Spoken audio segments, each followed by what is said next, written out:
Mesdames, Messieurs, chers collègues, je vous propose de débuter ce dernier conseil municipal de l'année. Et c'est notre collègue Isabelle Pasteur qui va procéder à l'appel. Merci, monsieur le maire. Donc, Rémi Détang. Présent. Isabelle Pasteur présente. Moulé-Légélal, excusez, pouvoir à Catherine Gauzy. Catherine Gauzy. Présente. Philippe Schmitt. Présent. Sandrine Mutin. Présente. Patricia Bonneau. Présente. Valentin Niaourou. Kéra Bouziane Laroussi, excusez, pouvoir à Sophie Pantier. Kamaï Souvent-Lassi. Annette Malaclet, excusez, pouvoir à Patricia Bonneau. Saturnin Aounou. Denis Reuet. Evelyne Préoni-Vincent. Sylvain Boulogne. Hicham Elkret, excusez, pouvoir à Valentin Niaourou. Véronique Bachelard. Céline Froidureau. Sophie Pantier. Moussa Bamba, excusez, pouvoir à Kamaï Souvent-Lassi. Noélie Benjili, excusez, pouvoir à Evelyne Préoni-Vincent. Joseph Thomas, excusez, pouvoir à Philippe Schmitt. Maëlys Gagny, excusez, pouvoir à Sandrine Moutin. Naïma Comblonge. Absente. Benoît Milot, excusez, pouvoir à Sébastien Quinquer. Virginie Dos Santos. Présente. Sébastien Quinquer. Présent. Gérard Desclin. Présent. Majid Tayebi. Présent. Eh bien, le quorum étant atteint, nous pouvons valablement délibérer. Merci. Je vous propose que Valentin Niaourou soit désigné secrétaire de séance et Johan Lavier secrétaire auxiliaire. Je ne vois pas d'opposition, donc il en sera ainsi. Je vous remercie. Premier rapport, approbation du procès. Je vais lui donner le cahier. Il le réclame Après. Le premier rapport, c'est l'approbation du procès-verbal du conseil municipal du 21 novembre 2023. Y a-t-il des remarques ? Je n'en vois pas. Donc je procède. Qui est d'avis de voter contre, de s'abstenir, donc adopté à l'unanimité. Et je salue l'arrivée de Madame Naïma Comblonge. Nous venons juste de commencer. Alors, rapport 2 concerne donc l'installation d'une nouvelle conseillère municipale. Puisque vous le savez, chers collègues, Mario Luchin est décédé le 1er décembre dernier. Nous lui avons rendu hommage lors de la cérémonie d'obsèques il y a 2 semaines. C'est toujours évidemment un moment difficile que de rendre hommage à un collègue décédé en cours de mandat. Nous l'avions fait d'ailleurs pour notre ancien collègue André Diégan-Diouf, dont cette salle porte le nom. Et nous le faisons une nouvelle fois pour Mario. Jusqu'à son hospitalisation, Mario poursuivra son engagement d'élu, participant à chaque conseil municipal, à chaque bureau, à chaque réunion de liste, à chaque commémoration. La maladie, évidemment, l'avait empêché de participer à la cérémonie du 11 novembre, à laquelle il était très attaché, parce qu'il y avait beaucoup à participer, puisque nous avions là un détachement entier de l'école de gendarmerie. Mario avait toujours un mot bienveillant pour chacun et débattait pour défendre ses valeurs, toujours avec respect de son contradicteur. Il était aussi et avant tout un militant communiste, un militant comme on n'en fait plus, je l'ai dit plusieurs fois, mais fidèle à ses convictions, mobilisé, intéressé partout. Et bien sûr à l'écoute des problématiques des Quétignoises et des Quétignois. Aussi, pour rendre un dernier hommage à Mario, je vous propose 1 minute de silence et je vous demande de vous lever.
Je vous remercie.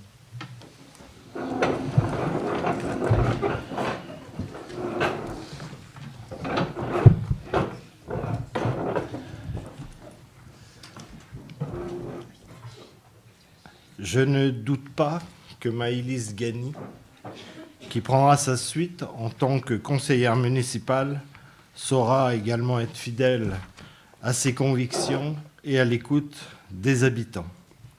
Maëlys est actuellement enseignante d'éducation physique et sportive dans les Ardennes, ce qui, évidemment, ne lui permettait pas d'être parmi nous ce soir. Elle le regrette d'autant plus en raison de son emploi du temps professionnel. Elle rejoindra Quetigny dès l'été prochain et siégera d'une manière évidemment plus assidue en conseil municipal à partir de septembre prochain. Son intérêt et sa connaissance des enjeux sportifs et éducatifs seront là aussi un atout pour porter des projets au sein de notre majorité. Et je vous invite donc à prendre acte de son installation.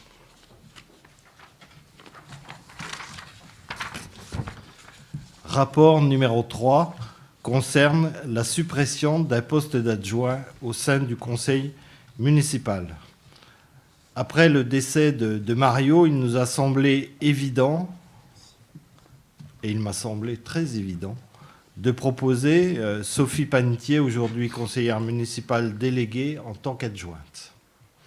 Néanmoins, la règle sur la parité étant très stricte, il ne nous a pas été possible de la nommer. On est quelquefois victime de lois que l'on a beaucoup défendues, mais en l'état actuel, en tout cas, il n'est pas possible de la nommer. Et je vais être très transparent.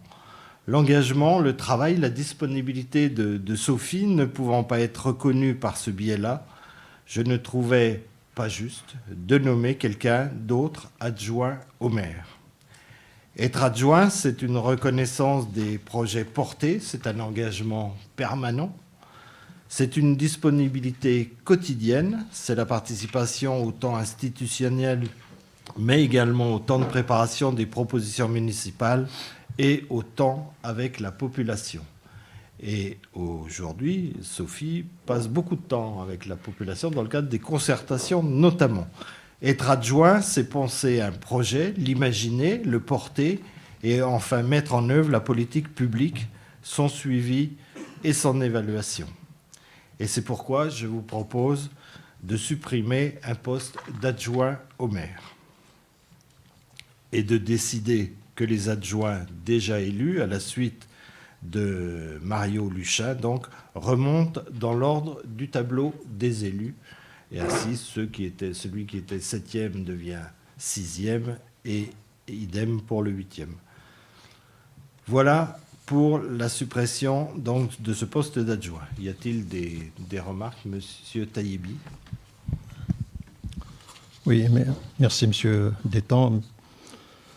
Nous avons prévu de souhaiter la bienvenue à notre nouvelle collègue. Malheureusement, elle est absente, mais je le dis quand même. Donc, on souhaite la bienvenue à notre collègue Madame Maëlys Gani.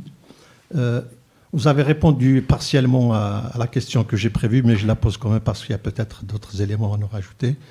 Donc la question, c'est pourquoi supprimer ce poste de 6e adjoint au maire, alors que certaines de ses attributions, par exemple, pistes cyclables, handicap, circulation douce, n'ont pas été officiellement transférées à d'autres adjoints. D'autant plus qu'il y a déjà un autre poste d'adjoint, le 2e, dans la liste officielle, qui n'est pas à son optimum pour force majeure, certes. D'ailleurs, nous souhaitons un prompt rétablissement à notre collègue Moulay Djelal. Voilà. Alors, par rapport à votre question, effectivement, donc nous transmettrons vos vœux de bonne installation à Maëlys, que nous avons régulièrement au téléphone. Et puis, je vous propose de revenir au rapport 5, donc, qui concerne la modification des commissions municipales, où là, nous verrons effectivement le fait du transfert de la délégation, d'une partie de la délégation de Mario vers Philippe Schmitt et de même que notre collègue Sophie Panetier reprendra une partie de la délégation de Mario, ce qui nous permet de supprimer la commission, mais d'en instituer une autre. Et, et nous verrons aussi la possibilité, si vous le souhaitez en tout cas, de changer de commission, en fonction de celle que nous allons créer.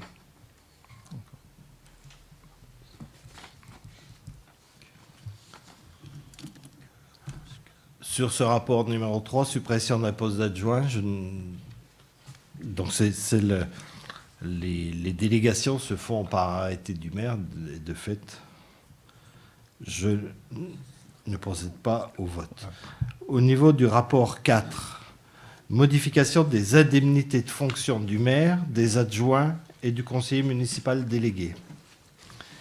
La suppression d'un poste d'adjoint entraîne par ricochet une baisse du montant total des indemnités de fonction allouées aux maires, aux adjoints et aux conseillers délégués.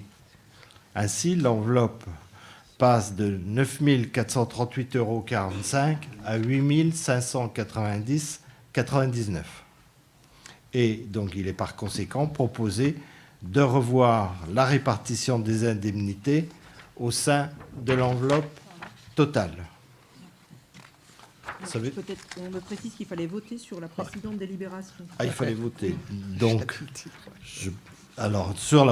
sur la suppression du poste d'adjoint, je soumets à votre approbation, ou pas d'ailleurs, qui est d'avis de voter contre, de s'abstenir, donc adopter à l'unanimité. Je vous remercie. Alors, au niveau des modifications des indemnités, vous l'avez compris, on a une enveloppe plus petite et la répartition se fait entre les 7 adjoints plus Sophie Panetier, à qui je souhaite donner les mêmes indemnités, puisqu'elle aura la même fonction qu'un adjoint, mais elle n'aura pas le titre d'adjointe. Elle sera toujours conseillère municipale, mais avec les mêmes fonctions. Avez-vous des remarques, des questions? S'il n'y en a pas, je soumets à votre approbation, qui est d'avis de voter contre, de s'abstenir, donc adopté à l'unanimité. Je vous remercie. Et là, nous arrivons donc au rapport 5 qui concerne la modification des commissions municipales. Je vous propose de supprimer la commission dont Mario Luchin avait la responsabilité, l'accessibilité et la prévention des risques, ainsi que les circulations douces et les pistes cyclables seront intégrées dans la commission patrimoine urbain. De même, le handicap et la politique de la ville seront intégrés à la commission que nous vous proposons de créer et qui aura cette dénomination, la commission démocratie participative, politique de la ville, diversité et égalité. Diversité, égalité comprenant également le handicap. Cette nouvelle délégation sera confiée, comme je l'ai dit, et animée par Sophie Panetier. Les membres de l'ancienne commission accessibilité intégreront la nouvelle commission démocratie participative, de la politique de la ville, de la diversité et de l'égalité. Si quelqu'un de cette assemblée souhaite faire des changements, nous pouvons y procéder maintenant. Par ailleurs, comme évoqué, la nouvelle conseillère municipale intégrera les commissions. Alors, pour Maëlys Gani, en tant que prof de l'éducation nationale, elle souhaite s'investir dans l'action éducative, elle est prof de sport et dans le sport. Et Denis Rehuet, dans le cadre du champ qu'il souhaite investiguer, intégrera la commission PPU-DS, qui est tenue donc dirigée par Philippe Schmitt. Avez-vous des remarques? Oui, monsieur. Oui. Juste des remarques de détail. Je comprends tout à fait le choix qui a été fait. Et je trouve même que c'est plutôt au total une évolution positive, sans évidemment négliger l'intérêt des différents thèmes qui étaient ceux de la commission de Mario Luchin. L'avis que nous émettons, c'est le fait que la commission accessibilité et prévention des risques, handicap, circulation douce et pistes cyclables, politique de la ville, ressemblait un petit peu à un fourre-tout technocratique. Par le nom, en tout cas. Je ne parle pas du fond. La nouvelle commission s'appelle Démocratie participative, en tête, politique de la ville, diversité, égalité. Je préfère ce slogan. Et si c'est un signe d'évolution politique à mettre en parallèle avec une approche nouvelle qui semble s'affirmer, par exemple, sur le dossier de la coulée verte, cette façon de présenter la démocratie participative nous convient fort bien. Nous l'interprétons positivement, même si seuls les actes confirmeront cette évolution. Vous savez que la démocratie participative était au cœur de notre programme de 2020. Elle l'était aussi pour nous, et depuis 2020, et n'y voyez pas de changement par rapport à cette commission, en tout cas, sur notre volonté de développer encore plus la démocratie participative. Et notre collègue Sophie y participe beaucoup. Monsieur Quinquer. Alors, c'est juste une intervention, étant donné qu'on n'avait pas les infos que vous venez de donner, mais il était quand même important que les personnes sachent ce que nous pensions de ce changement. Nous tenions à exprimer nos observations et interrogations concernant la proposition actuelle de modification des commissions municipales telle que présentée dans le document du 9 juin 2020. Mais vous avez déjà apporté une partie des réponses. Tout d'abord, nous nous interrogeons sur la raison qui motive la suppression de la commission de l'accessibilité et de la prévention des risques du handicap, des circulations douces, des pistes cyclables et de la politique de la ville, qui ressemblait effectivement, et je rejoins notre collègue, un peu à un fourre-tout. Ce domaine revêt une importance pourtant cruciale pour assurer un environnement inclusif, durable et sécuritaire pour l'ensemble des citoyens. Est-ce que les enjeux liés à cette commission ne sont plus d'actualité ou nécessitent une approche différente ? Vous nous avez apporté une réponse. Là, le fait de dispatcher dans d'autres commissions qui sont déjà bien chargées, est-ce que ça sera toujours efficient et efficace ? Par ailleurs, la création de la commission de la démocratie participative, de la politique de la ville, de la diversité et de l'égalité semble être une démarche louable, mettant en avant des valeurs essentielles pour une gouvernance démocratique et équitable. À voir sur le terrain. Pourtant, comment cette nouvelle commission envisage-t-elle de développer ses projets ? Ça, c'est une question qui est encore d'actualité, après vos réponses. Cette commission envisagerait-elle de traiter les aspects liés à l'accessibilité, à la prévention des risques, aux handicaps et à la circulation douce des pistes cyclables ? Vous nous avez donné en partie une réponse. Est-ce qu'une délégation avec le soutien des autres commissions ne suffirait-elle pas ? C'est à peu près ce que vous avez dit, peut-être le dispatcher sur d'autres commissions. Ces questions restent primordiales pour le bien-être et la qualité de vie de nos concitoyens. En outre, il serait intéressant d'explorer davantage les motifs derrière ces ajustements. Est-ce une question de nécessité opérationnelle, de rationalisation des ressources, ou bien s'inscrit-elle dans une vision stratégique à plus long terme pour le développement de notre commune ? En conclusion, il est essentiel que ces décisions soient prises de manière transparente et en prenant en compte l'intérêt général. Donc, transparente, les réponses que vous nous avez données, ça aurait été peut-être judicieux de les intégrer dans la notice.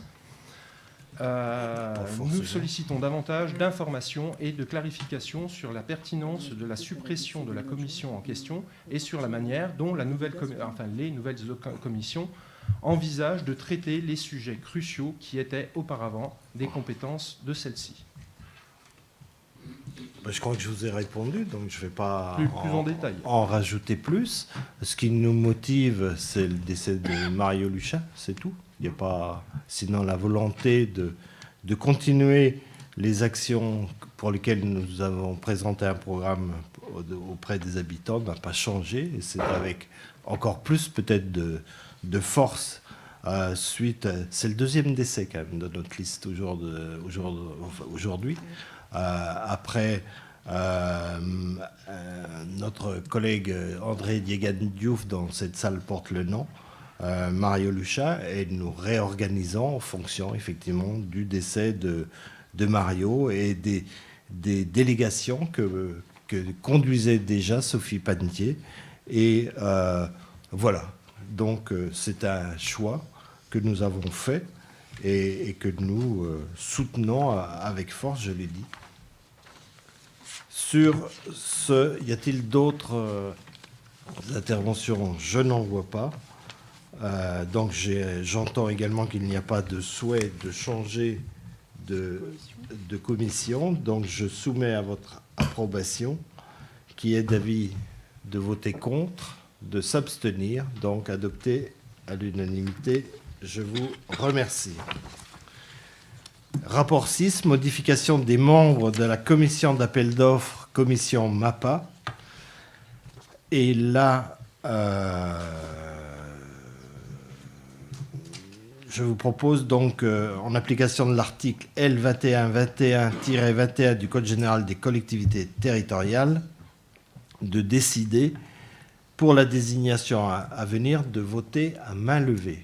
Vous pouvez demander un bulletin secret, ce qui va retarder considérablement le vote, mais si on peut le faire à main levée, je trouve que ça serait bien, et je pense que nous sommes plusieurs à trouver que ça serait forcément très bien.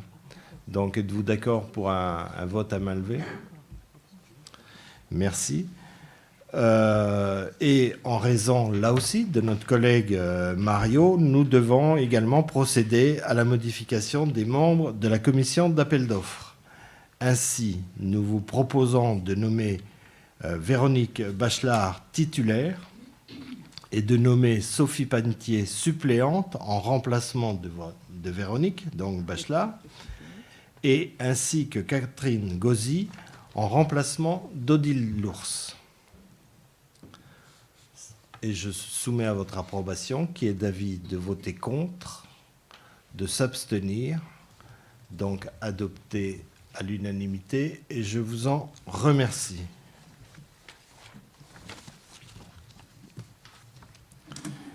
Rapport numéro 7, avis sur les autorisations d'ouverture dominicale 2024 pour les commerces de détail employant des salariés et autorisation exceptionnelle d'ouverture pour le dimanche 31 décembre 2023.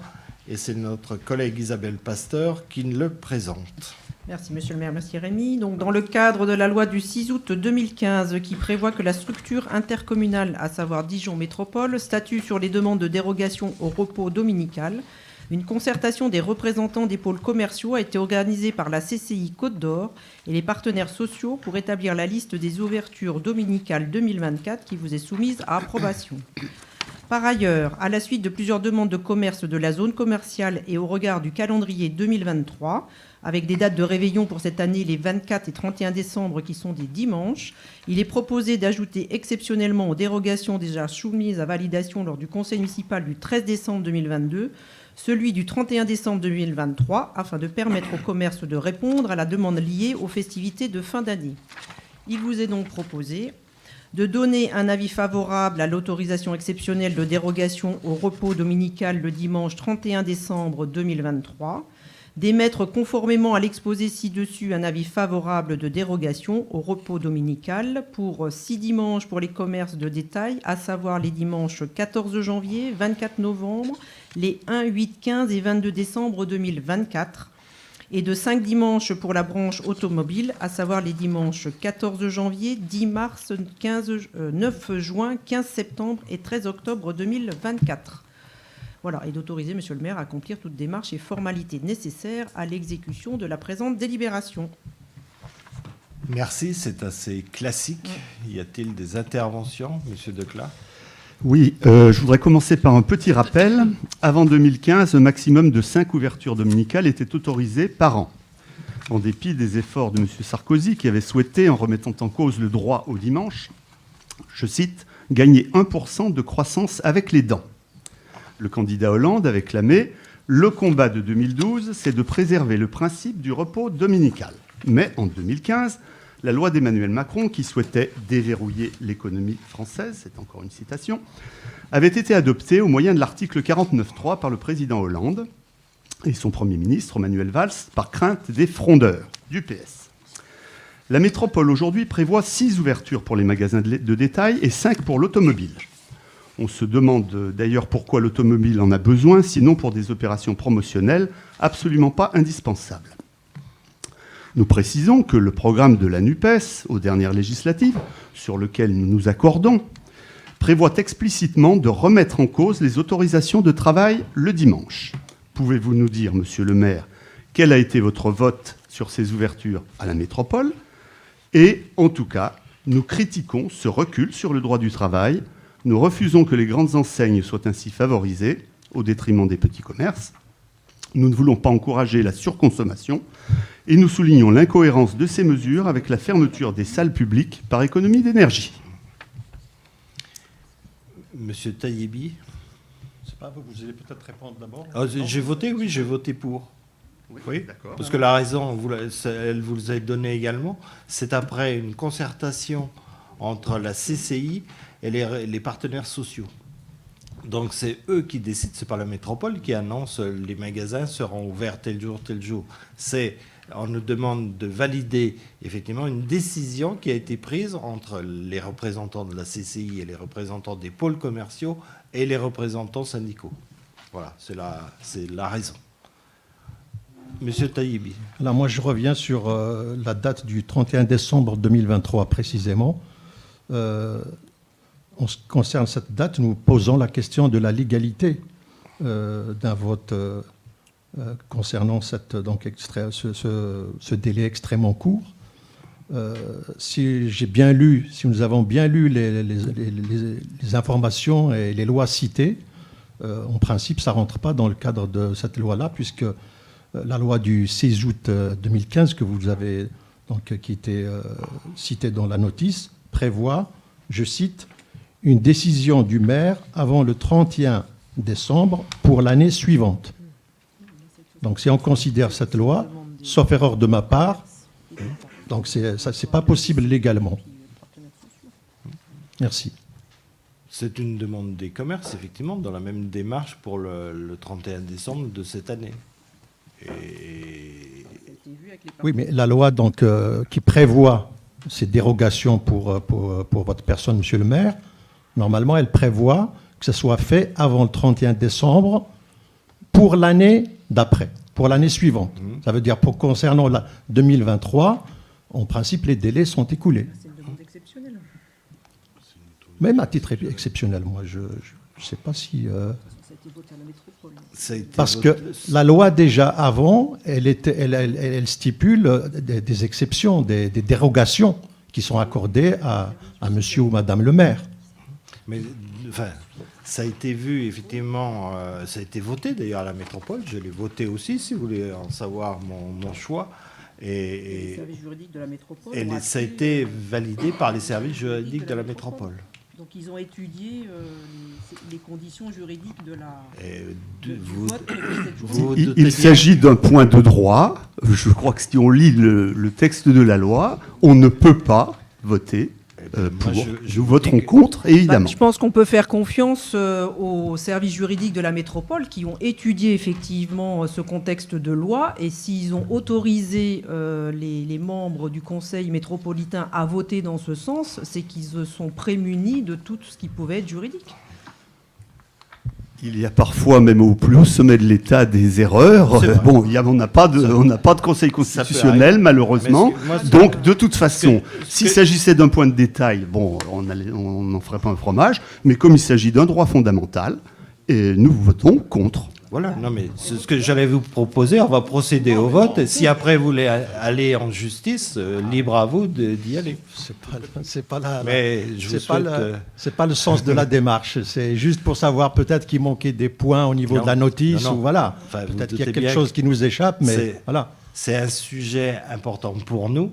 Je n'ai pas une propension, effectivement, une volonté à ce que les magasins ouvrent le dimanche. D'ailleurs, je n'irai pas le dimanche à titre personnel. Mais pour autant, c'est une possibilité. Et c'est surtout, comme je vous l'ai dit, et je vous le redis, ces jours d'ouverture ont déjà été négociés par les représentants des organisations et je leur fais plutôt confiance, si vous voulez. Et je passe au vote. Donc, Monsieur Quinquer, vous voulez rajouter des jours? Non. Non. Vous voyez, j'ai travaillé 14 ans. Ça marche pas toujours. Voilà. Moi, j'ai travaillé 14 ans dans la grande distribution, donc je sais de quoi on parle. Et je vais être tout simplement plus terre à terre et je vais ramener un peu les choses et expliquer aussi et souligner les retombées économiques positives que cette initiative peut engendrer. L'ouverture des commerces le dimanche stimule indéniablement notre économie locale et augmente les opportunités d'affaires et en favorisant la croissance des petits commerces. Il ne faut pas non plus les oublier, parce que même dans la zone commerciale, il y a aussi des petits commerces qui peuvent en bénéficier. Concernant nos concitoyens, l'ouverture des magasins le dimanche répond aussi à une demande croissante de flexibilité dans les horaires d'achat. Nos concitoyens mènent des vies de plus en plus occupées, jonglant entre travail, famille et autres engagements. En offrant la possibilité de faire des courses le dimanche, nous facilitons la vie quotidienne de nos habitants et améliorons leur qualité de vie. Concernant les employés, bien que certains puissent voir cette proposition comme une contrainte supplémentaire, notons tout de même que pour la grande majorité, c'est sur la base du volontariat.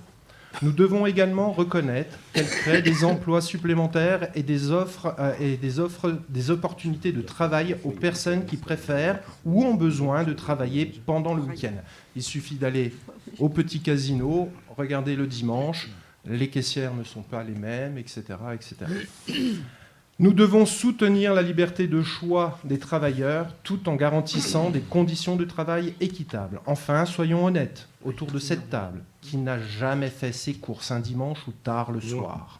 En reconnaissant cette réalité, nous acceptons que les habitudes de consommation évoluent et il est de notre devoir, en tant que représentants de la communauté, de répondre à ces besoins changeants de manière responsable et réfléchie. En conclusion, l'ouverture des magasins le dimanche est une mesure qui favorise de nombreux avantages. Des avantages d'abord pour l'économie locale. C'est une stimulation de l'économie. L'ouverture des magasins le dimanche crée de nouvelles opportunités d'affaires, stimulant ainsi l'économie locale en générant des revenus supplémentaires pour les commerçants. C'est aussi de la création d'emplois. En prolongeant des heures d'ouverture des commerces, les commerces peuvent nécessiter du personnel supplémentaire contribuant ainsi à la création d'emplois et à la réduction du chômage local. La flexibilité pour les entrepreneurs. Les entrepreneurs et les petites entreprises peuvent bénéficier de la flexibilité accrue des horaires, ce qui facilite la gestion de leurs activités et leur permet de s'adapter aux besoins changeants du marché. L'avantage pour les employés, c'est aussi une opportunité d'emploi supplémentaire. Je reviens là-dessus. Donc l'ouverture des magasins, ça peut être de l'emploi supplémentaire. C'est aussi de la flexibilité des horaires, parce qu'il n'y a pas que dans les commerces aussi où on travaille le dimanche. Les employés bénéficient d'une plus grande flexibilité dans la planification de leur temps de travail, ce qui peut être particulièrement avantageux pour ceux qui ont des engagements familiaux ou des besoins spécifiques en matière d'emploi du temps. C'est la possibilité de travailler à temps partiel. Certains travailleurs peuvent préférer des emplois à temps partiel le dimanche, ce qui peut constituer une option attrayante pour ceux qui cherchent à compléter leurs revenus ou à équilibrer leurs engagements personnels et professionnels. Les primes dominicales. Dans de nombreux cas, les employés qui travaillent le dimanche bénéficient de primes ou d'incitations financières supplémentaires, ce qui peut constituer un avantage financier appréciable, surtout de nos jours. Diversité des horaires de travail. L'ouverture du dimanche offre aux travailleurs une plus grande diversité d'horaires, ce qui peut être bénéfique pour ceux qui préfèrent travailler à des moments non traditionnels ou atypiques. Et on en a de plus en plus, croyez-moi, je travaille dans la partie. Ces avantages soulignent comment l'ouverture des magasins le dimanche peut avoir un impact positif à la fois sur l'économie locale et sur la flexibilité des travailleurs. Merci, Monsieur Quinquer, c'est votre point de vue et je ne vous cacherai pas qu'on ne doit pas aller dans les mêmes magasins. Enfin, je ne vais pas le dimanche, mais Peut-être juste une réponse, parce que je n'ai pas à vous répondre, en tout cas justifier. Nous sommes jumelés avec Bous en Allemagne. Et quand nous allons à Bous, les magasins sont fermés le samedi midi. Et les Allemands vivent bien, ils déjeunent aussi le dimanche. Et les magasins ne sont pas en perdition parce qu'ils sont fermés à partir du samedi midi. Monsieur Decla. Oui, juste un mot, puisqu'on parle d'exemples étrangers, je peux vous parler des États-Unis, où les très grandes surfaces sont ouvertes toute la nuit, toute la semaine. C'est bien pour les travailleurs, il n'y a pas de problème. Merci. S'il n'y a pas d'autres interventions, je soumets à votre monsieur Quinquer. Juste une réponse. Je vous ai dit, et renseignez-vous un peu, moi j'ai travaillé effectivement dans la grande distribution. Il y a vraiment des avantages, c'est vraiment sur la base du volontariat. Il faut se renseigner comment ça se passe. Numéro 1, c'est pas sur la base du volontariat, vous savez pour qui ? Vous savez pour les cadres. Les cadres, eux, sont obligés. Par contre, ils ont des avantages financiers. Et donc, vous savez... renseignez-vous bien comment ça se passe. Alors, peut-être, mais vous savez très bien qu'il y a des magasins, il y a un moment où vous avez intérêt à être volontaire, à travailler le dimanche. On passe au vote. Qui est d'avis de voter contre, de s'abstenir, contre, de s'abstenir. Donc, les autres votent pour. Je vous remercie. Pourquoi vous avez voté pour alors que vous n'êtes pas pour, en fait, finalement ? Ah si, moi je suis pour les ouvertures décidées par les représentants syndicaux et la CCI. Voilà. Mais qui ne valideraient sans doute pas les propos que vous venez de tenir. Ou alors on ne va pas dans les mêmes magasins. Rapport 8, adhésion à l'association des Amis de la Gendarmerie. Les liens, vous le savez, ou peut-être pas, entretenus par notre commune avec la gendarmerie et particulièrement la brigade de Quetigny sont importants. Par ailleurs, je rappelle que la ville est marraine de la 6e compagnie de l'école de gendarmerie et qu'à ce titre, nous organisons conjointement chaque année la cérémonie officielle de présentation du drapeau de la nouvelle promotion d'élèves gendarmes. Cette année, les 150 élèves gendarmes nous ont fait l'honneur de conduire la cérémonie commémorative du 11 novembre à laquelle je faisais référence tout à l'heure.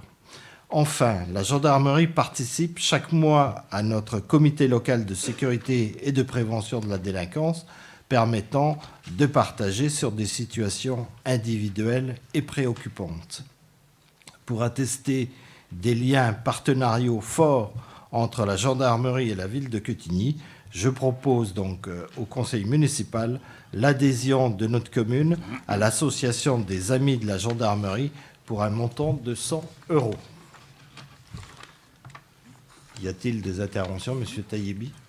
Alors, en fait, j'ai une petite observation et une question. Évidemment, on va voter pour cette adhésion.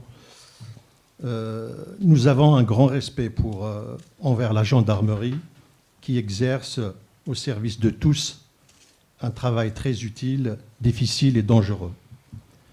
Mais pourquoi faire un cas particulier donc, de cette profession alors qu'il existe tant de corps de métier tout aussi estimables ? Nous pensons aux soignants, aux enseignants, aux éducateurs, entre autres. Et la question c'est, s'agit-il d'une démarche ou d'une initiative de l'association ou de la municipalité ?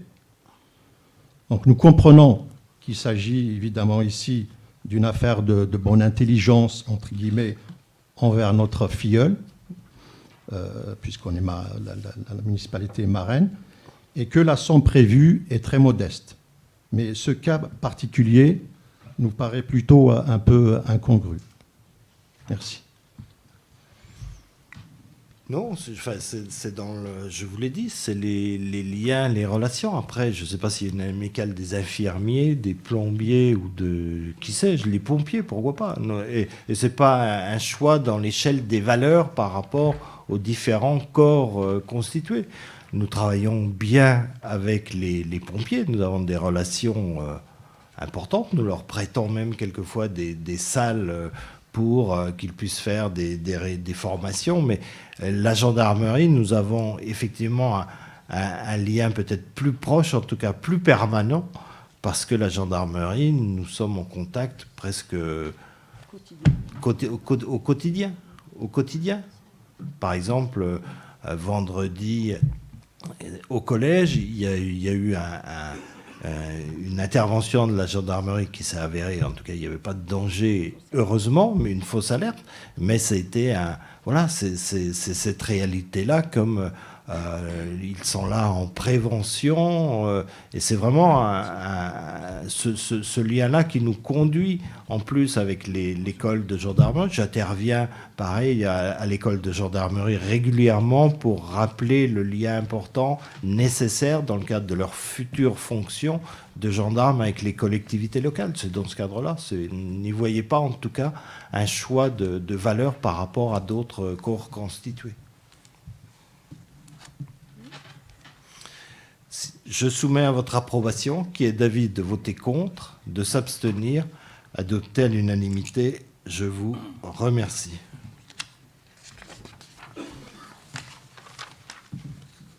Rapport numéro 9, c'est notre collègue Philippe Schmitt qui va nous présenter la définition de zone d'accélération des énergies renouvelables.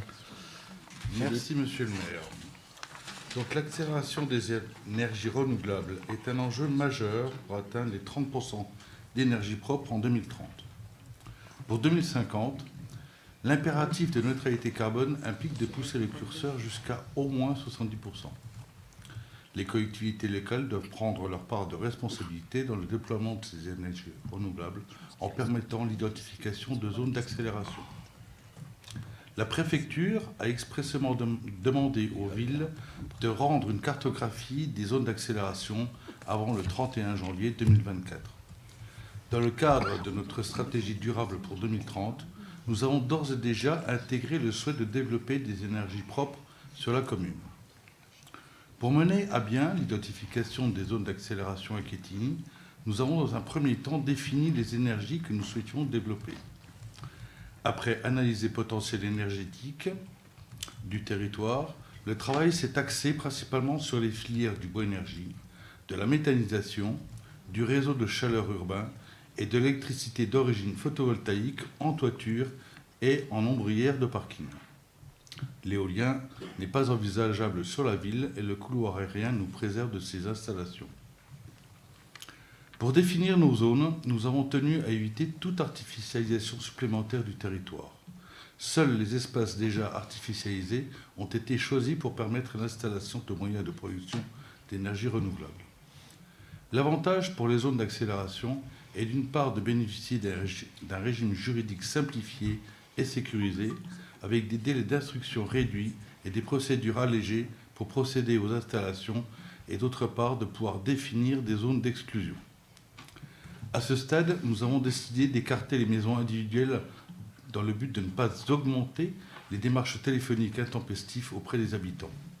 Cependant, l'installation d'unités de production d'énergie renouvelable reste réalisable pour chaque propriétaire dans le cadre réglementaire actuel.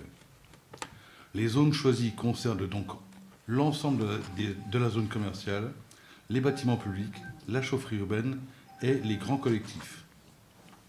Les zones d'accélération des énergies renouvelables, ainsi que l'analyse et la réflexion ayant conduit à leur définition, découlent d'un débat sur les énergies renouvelables organisé par la ville au printemps dernier en présence d'experts et de citoyens à la maison du projet.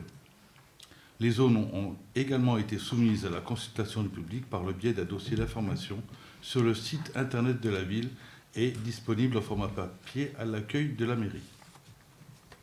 Voilà ce que je voulais dire. Ce que je voulais rappeler, c'est que on parle de ces zones d'accélération des énergies renouvelables.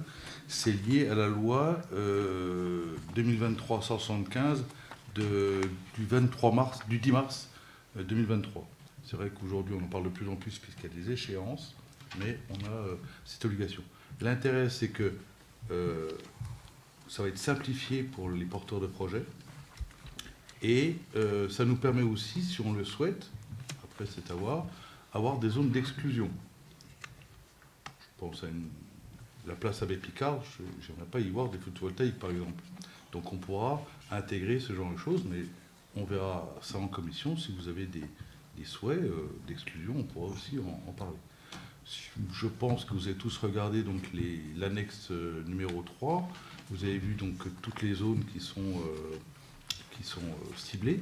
Et vous avez pu voir aussi qu'il y a 2 projets qui sont au nord de la ville. Je pense à Promut, puisqu'ils ont le projet. Là, maintenant, c'est plutôt le côté financier qui va jouer.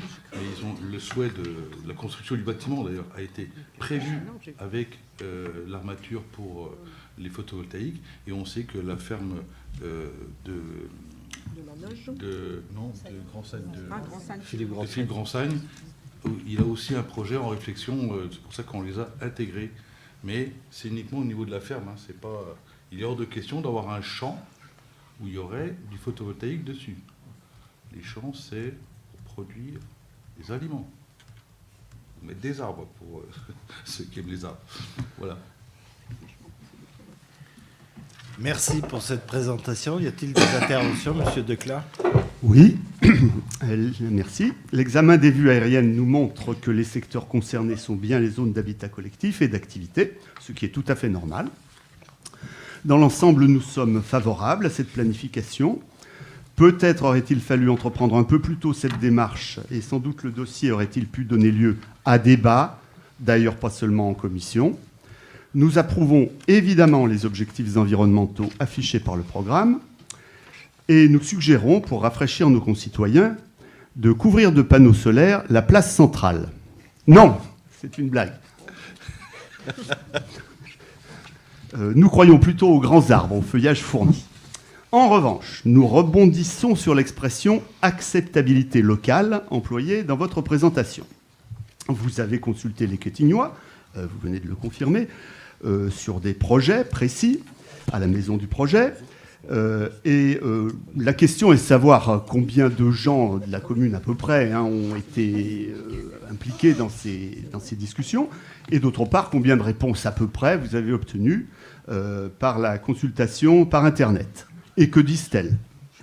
Par exemple, des panneaux sont-ils envisagés sur l'un ou l'autre des parkings de casinos? Et là, c'est plus sérieux parce que les avis peuvent diverger. D'autres projets pourraient faire l'objet peut-être, et ça ce serait plutôt une suggestion, d'un partenariat public-privé, par exemple sur les parkings du Grand Marché. Nous sommes très opposés à l'agrivoltaïsme, comme on dit, donc nous apprécions les mises au point qui ont été faites. Au total, je pense que sur cette question, il faut être raisonnable et chercher le consensus. Pour y parvenir dans les textes futurs, nous demandons que le terme du débat soit vraiment très largement diffusé parmi les citoyens et citoyennes, et pas seulement dans les recoins du site internet de la commune où, malheureusement, et je plaide coupable s'il le faut, on n'a pas toujours l'occasion de se rendre. Voilà. Alors, je vais vous répondre, Monsieur Decla. C'était pas une consultation, c'était un débat dans le cadre des missions que Sophie avait, où on avait effectivement, il y avait la thématique des énergies qui étaient des énergies au sens large, qui avait été débattue. Ce soir-là, il y avait 35-40 personnes,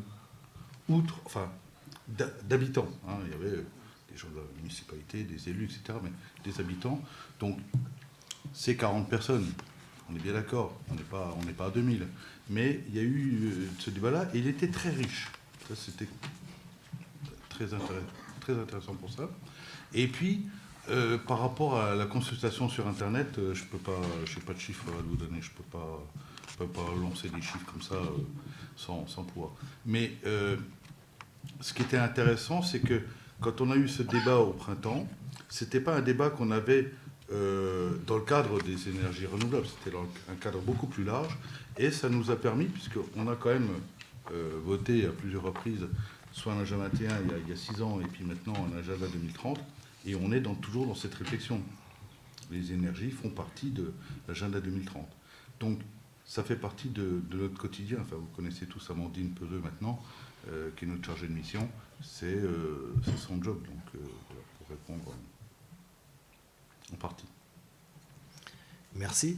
Par contre, Monsieur Decla, vous avez raison, nous allons installer des panneaux photovoltaïques sur la place centrale. Enfin, pas nous, c'est Elitis, puisque j'ai posé, pas la première pierre, mais le premier volet photovoltaïque samedi avec Elitis. Et c'est un projet qui, dans les travaux, démarre maintenant.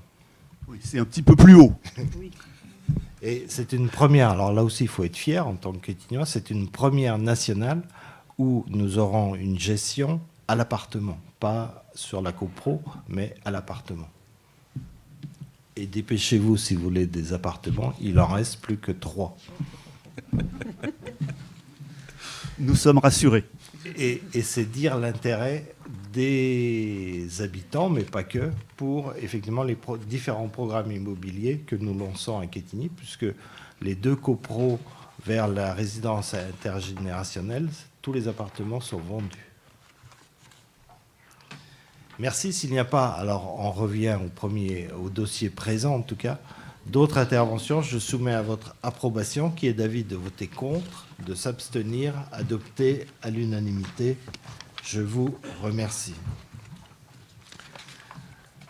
Les rapports 10, 11 et 12 sont liés. C'est notre collègue Philippe Schmitt qui va nous les présenter.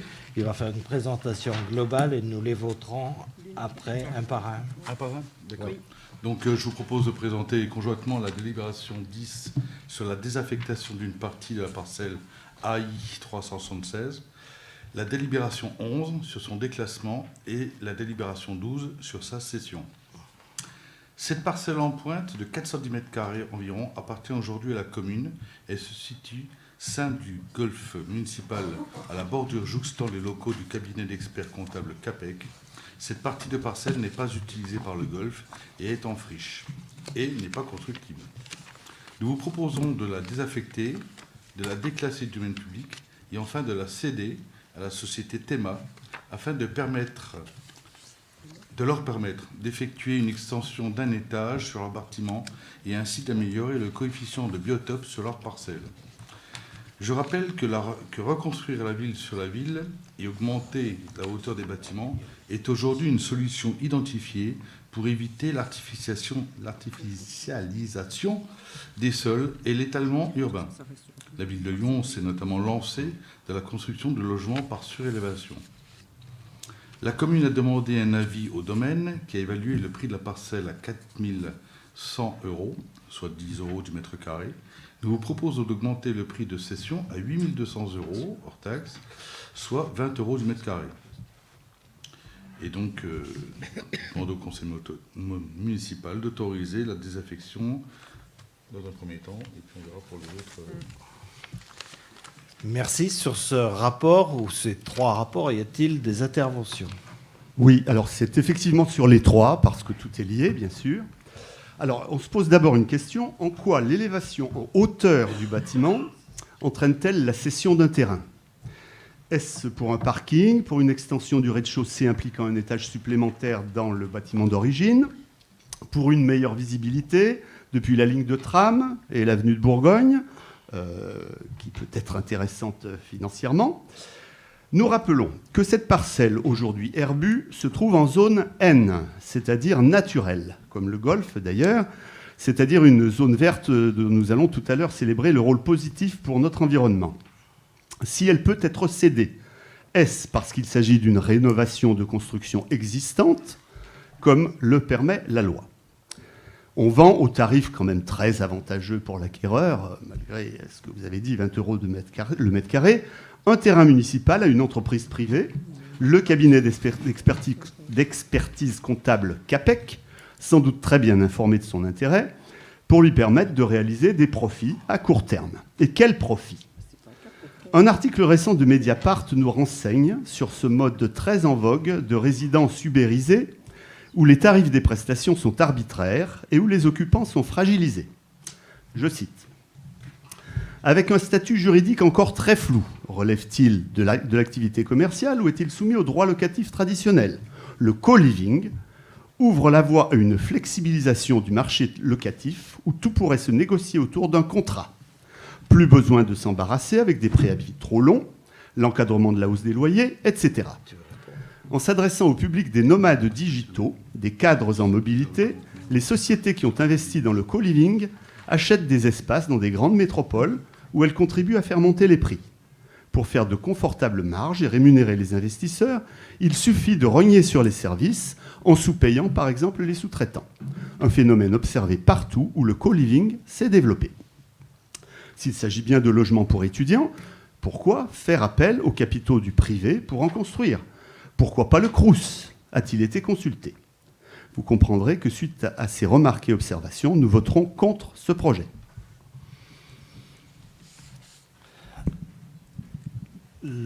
C'est un projet privé, effectivement. Les 400 mètres de terrain correspondent à un délaissé, hein. C'est ce délaissé qui est derrière le trou numéro 18 du golf, donc qui est souvent d'ailleurs peu ou pas entretenu. Mais ce n'est pas le problème. Ce qui nous semble intéressant, c'est d'avoir ça va être une trentaine de logements pour les étudiants. Ça veut dire que là, pour le coup, on est peut-être aussi précurseur dans le cadre de la ZAN, puisque même vous appeliez que les zones commerciales mutent, changent. Et là, on va faire du logement. Enfin, pas nous, un privé va faire du logement pour des étudiants, avec une perspective, en tout cas, d'étudiants. Le terrain, c'est pas pour agrandir, c'est pas pour faire un parking, non, c'est pour faire un espace vert où les étudiants pourront notamment se poser avec une table et des chaises. C'est dans ce cadre-là. Quant au prix, vous trouvez que c'est pas cher, c'est le double de France Domaine, donc et oui, mais c'est France Domaine. Oui, c'est France Domaine. Enfin bon, je ne pense pas que ça va ruiner effectivement cette société. Et franchement, c'est pas dans la zone commerciale, c'est à côté. Bah, c'est à proximité, vraiment. Oui, ça, oui, c'est à proximité. Mais bon, la question c'est de peut-être savoir un si début. c'est la meilleure façon de loger des étudiants, permettez-nous d'être quand même sceptiques. je vous renvoie à des échanges que l'on a pu avoir à la métropole sur le Crous. Donc vous savez que la région, notamment en tout cas, et on a aujourd'hui des logements dans le cadre du Crous qui sont très délabrés, qu'il faudrait investir dans la rénovation et voire l'agrandissement. Bon, là, nous avons un privé qui lui permet à une trentaine d'étudiants avec le tram. Bon, Donc, voilà, c'est aussi l'intérêt de ce projet pour nous. Monsieur Quinquer sera d'accord, le privé fonctionne mieux que le public. Oh, vous découvrez pas le monde, quand même. Non. Pourquoi vous m'interpellez Je dis rien. Et vous l'avez dit vous-même tout à l'heure. Je crois que Ce serait pas mal, quand on était sur le casino, de voir une alliance privée-publique. Et là, j'ai été surpris que vous soyez intéressé aussi. Bon, je vous propose de revenir à notre débat. Et s'il n'y a pas d'autres interventions, je soumets à votre approbation, qui est d'avis de voter. Et alors, pour le premier, donc, sur la désaffectation, qui est nécessaire au projet, sur la désaffectation, qui est d'avis de voter contre, de s'abstenir. Donc adopté, je vous remercie. Rapport numéro 11, qui concerne le déclassement d'une partie de la parcelle cadastrée, donc AI 376, qui est d'avis de voter contre, donc 2. Qui s'abstient, donc adopté, je vous remercie. Et le rapport 12, donc, qui est la cession d'une partie de cette parcelle, toujours la même, AI 376, qui est d'avis de voter contre, de s'abstenir, donc adopté. Je vous remercie. Je voulais juste dire à Monsieur Declat que j'ai vu samedi un de ses colistiers dire exactement le contraire, Plaine des Aiguisons, où il regrettait qu'on ne reconstruise pas sur l'existant à un endroit bien particulier. On pourra en débattre après. Donc là, on propose de construire sur l'existant. Enfin, j'arrive pas à comprendre, c'est tout. On en reparlera ensemble. Allez, je vous propose de passer au rapport 13, qui concerne l'ouverture des crédits en investissement, donc avant le vote du budget primitif 2024 qui aura lieu en avril prochain. Et c'est Madame Isabelle Pasteur qui nous le présente. Merci Monsieur le maire. Comme l'année passée, le budget primitif 2024 sera proposé au vote du conseil municipal dans le courant du mois d'avril de l'année 2024. En conséquence, il est prévu d'adopter une délibération pour engager, liquider et mandater les dépenses d'investissement dans la limite du quart des crédits ouverts au budget de l'exercice précédent, donc comme prévu dans les textes. Pour le fonctionnement, la collectivité peut engager les dépenses dans la limite de celles inscrites au budget de l'année précédente.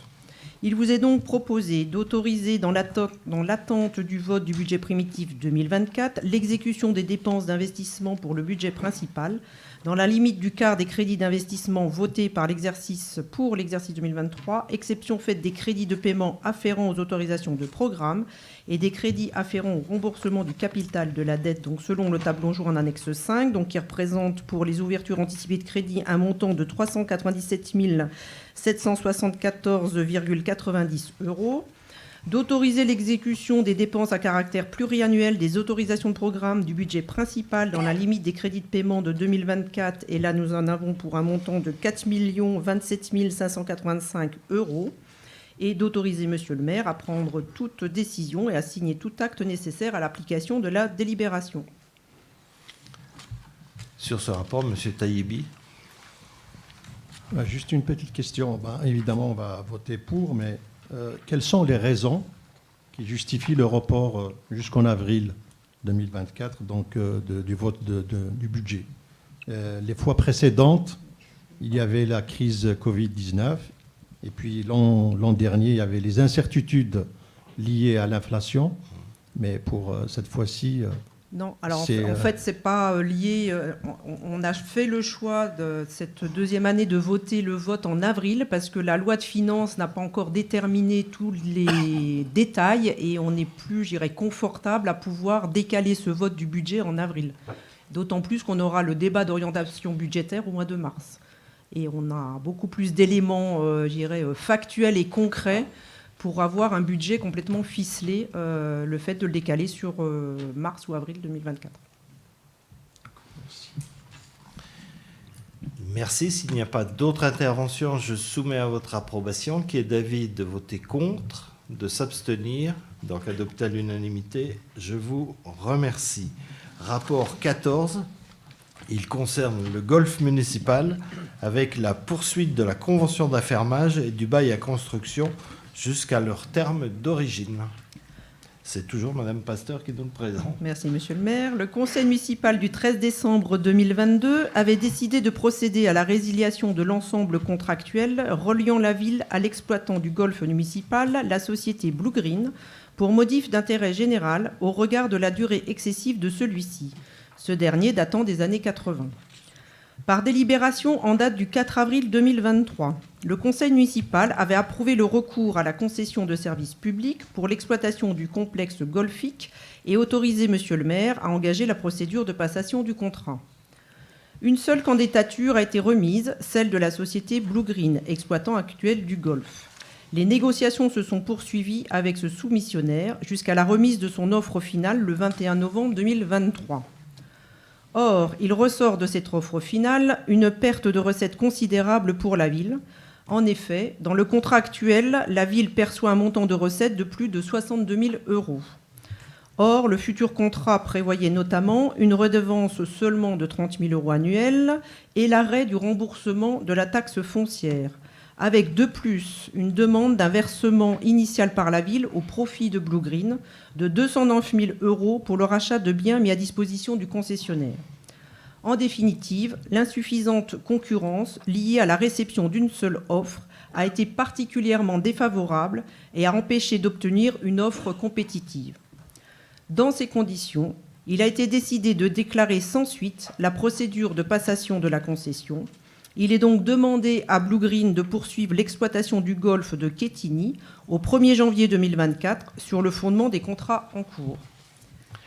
Il vous est donc proposé de déclarer sans suite la procédure de passation de contrat de concession de services publics pour la gestion du golfe de Quetigny, d'abroger la décision de résiliation de la convention d'affermage signée le 12 décembre 89 et du bail à construction signé le 7 octobre 88 relatif au golfe de Quetigny, de poursuivre ainsi l'ensemble contractuel sus mentionné dans les conditions qui prévalaient avant la décision de résiliation jusqu'à son terme d'origine, et d'autoriser M. le maire à prendre toute décision et à signer tout acte nécessaire à l'application de la présente délibération. Merci pour cette présentation. Y a-t-il des interventions, Monsieur Declercq? Merci. Monsieur le maire, vous aviez ainsi présenté le golf devant ce conseil il y a un an. 60 hectares d'espace vert d'une qualité exceptionnelle, une richesse que nous ne mettons sans doute pas assez en valeur. Petit historique. La Chambre régionale des comptes avait critiqué dès 1988-89 un bail de trop longue durée jugé fragile et avait fait la recommandation d'écourter ce bail. Mais il y a eu apparemment un excès d'optimisme quant à la candidature de repreneur. Nous craignons de voir la commune pieds et poings liés pour quelques années par Blue Green. Comment faire pour que la recommandation de la Chambre régionale des comptes soit mise en œuvre? Nous ne pouvons pas attendre encore 10 ans et aller au bout du bail. Tout au plus, pouvons-nous le prolonger de quelques années, le temps de retrouver un autre repreneur, ou mieux, d'engager une réflexion de fond sur l'utilisation de ce site qui, tout en restant naturel, peut devenir un golf plus autre chose ou autre chose qu'un golf, et être utilisé par davantage de nos concitoyens et d'habitants de la métropole. Voilà un excellent terrain d'exercice de la démocratie participative. Cela nous amène à poser plusieurs questions. D'abord, le dossier présenté par Blue Green le 21 novembre est-il, selon vous, sincère? Ensuite, ne risquons-nous pas un arrêt de tout investissement pour rénover et moderniser le golf, et si possible pour en diversifier les activités? Les tarifs avantageux, les investissements que pourrait imposer le changement climatique, ou plus accessoirement le développement du restaurant, ne sont-ils pas menacés? Il reste théoriquement une décennie avec le même statut, et après? Cet accident de parcours ne doit-il pas nous amener à faire preuve d'initiative? Il y a un an, nous avions approuvé la résiliation, mais nous avions demandé un accueil d'autres activités sur cet espace. C'est une citation encore une fois. Monsieur le maire, vous aviez répondu « Pourquoi pas ?» En cas de difficulté avec Blue Green, quels seraient les avantages et les inconvénients d'une mise en régie municipale immédiate, ou du moins anticipée? Ce dossier est sensible et important. Nous souhaitons l'ouverture d'une réflexion sur l'avenir du golf dans le cadre de la démocratie participative qui nous est chère et qui vous devient de plus en plus chère puisque vous lui faites l'honneur de la mettre en tête d'une nouvelle commission. Il faut que la commune consulte la population. Alors, je crois que Mme Pasteur a été claire. Nous avons un contrat qui nous lie encore pour 12 ans, et deux contrats, et un contrat donc, qui nous lie pour 12 ans. Et à partir du 1er janvier, Blue Green reprend le contrat qui nous lie avec lui pendant 12 ans. Mais ça veut dire qu'effectivement, nous avons 12 ans pour réfléchir. Effectivement, le changement climatique aura forcément une influence sur les golfs. La gestion de l'eau est un peu plus importante. La restauration au golf est aussi un élément à prendre en compte parce que depuis trop longtemps, la restauration est poussive, voire épisodique. Pour l'instant, il y a un nouveau restaurateur et ça, je veux croire en lui. Donc voilà, mais nous avons 12 ans. Et puis, alors, par rapport à la régie, reprendre en régie, nous n'avons pas l'expertise pour l'entretien d'un golf, aujourd'hui en tout cas. Et c'est pas en réflexion.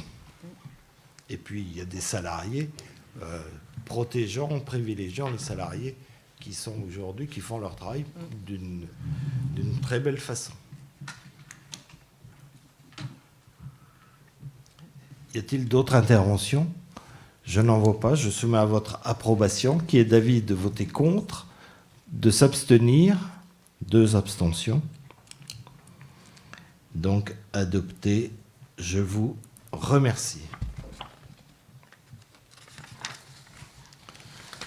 Rapport numéro 15, il concerne les tarifs divers à compter du 1er janvier prochain dans le cadre des frais d'intervention que Mme Pasteur va nous expliciter.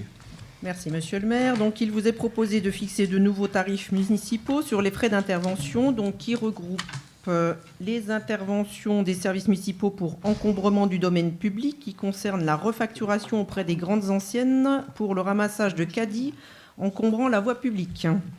Le forfait horaire passe de 100 à 200 euros. C'est une volonté forte de la municipalité qui s'évertue depuis plus d'un an à négocier avec Carrefour pour l'installation de mécanismes visant à empêcher la sortie des caddies de l'enceinte du centre commercial.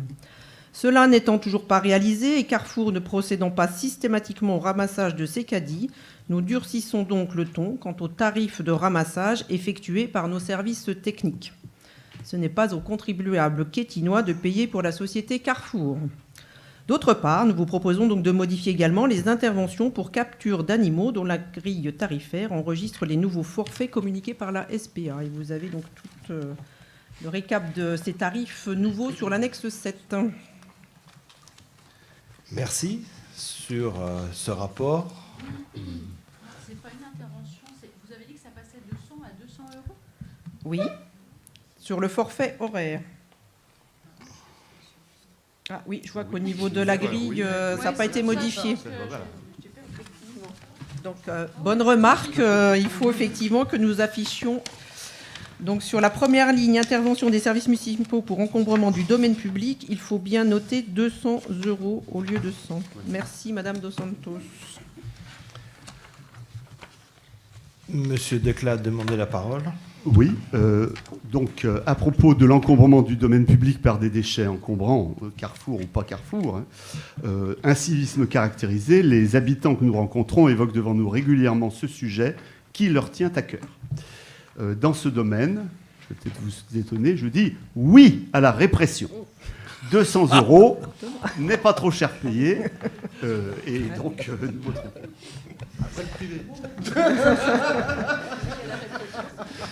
Monsieur Quinquer est BA. Il va payer un pot tout à l'heure.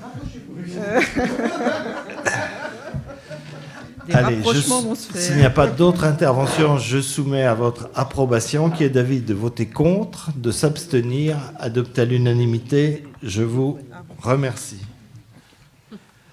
Le rapport 14, modification du tableau des emplois. Non.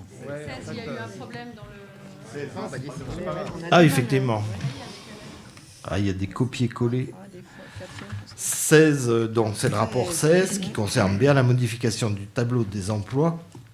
Juste vous rappeler, c'est un rapport que vous connaissez, donc, et qui permet d'approuver les créations et suppressions de postes présentés dans cette délibération, étant précisé qu'il s'agit de suppression de postes pour avancement de grade et de création de postes pour avancement de grade pour l'ensemble des postes présentés. Il s'agit également de modifier le temps de travail de certains agents. C'est assez classique. Je ne vais pas vous en faire la lecture complète. Si vous avez des questions, des remarques, n'hésitez pas.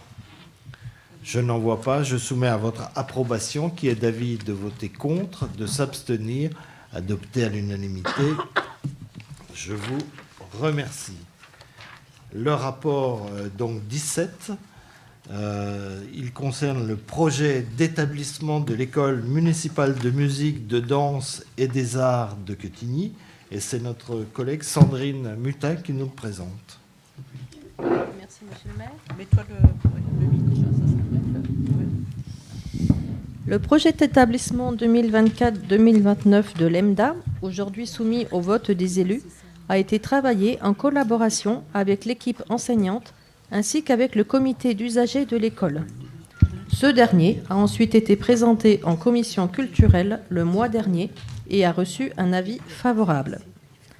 Le projet d'établissement vise à intégrer les évolutions relatives à l'enseignement artistique et à proposer de nouveaux partenariats et modalités d'action pour faire rayonner l'éducation artistique en dehors de l'école, notamment en lien avec les établissements scolaires, la petite enfance ou l'accueil de loisirs municipal. Si nous développerons également de nouvelles collaborations avec le milieu artistique et culturel métropolitain, deux faits majeurs pour la commune sont à prendre en compte dans ce nouveau projet d'établissement.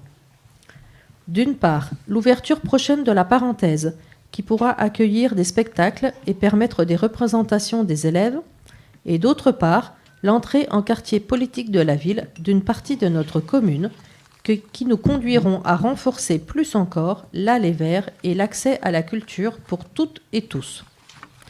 Nos tarifs solidaires, la bourse sport et culture, ainsi que le prêt d'instruments de musique réalisé par l'EMDA participent d'ores et déjà à cette ouverture de la culture.